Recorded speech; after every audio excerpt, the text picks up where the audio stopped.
Day after day, month after month, Americans learn about the growing death toll of people from the coronavirus. Devastated families cannot gather to mourn or say goodbye as friends and families spend final moments alone. 8 months into the pandemic, the strength of essential workers and the backbone of small businesses is being tested.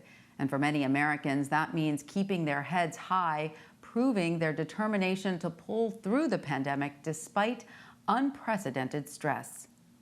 My biggest concern with having another shutdown would be how it will affect my business.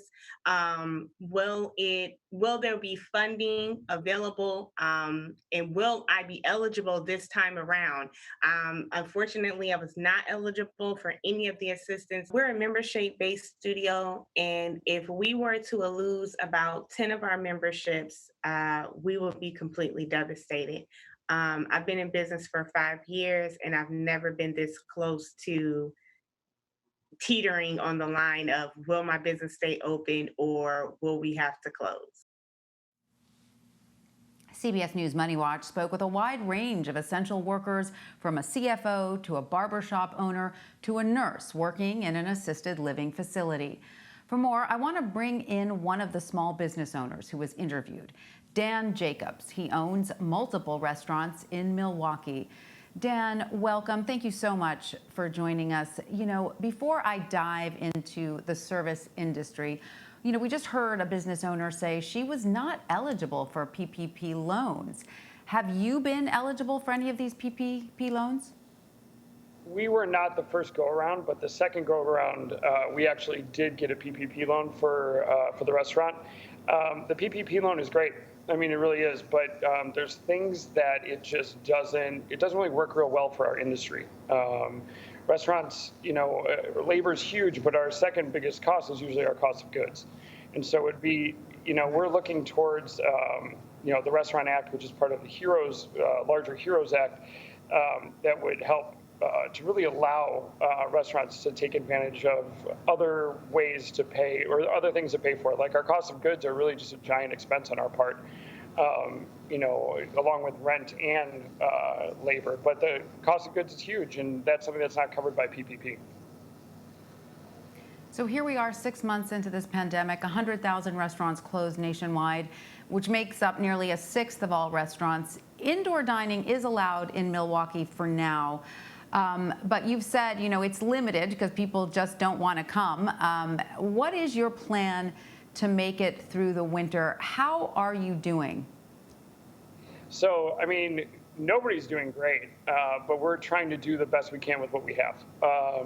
We've built partitions in the restaurant. We installed a I-Wave filtration system in the HVAC, all in about $20,000 worth of investment into the dining room right now to make it as safe as possible. Is it 100% safe? No.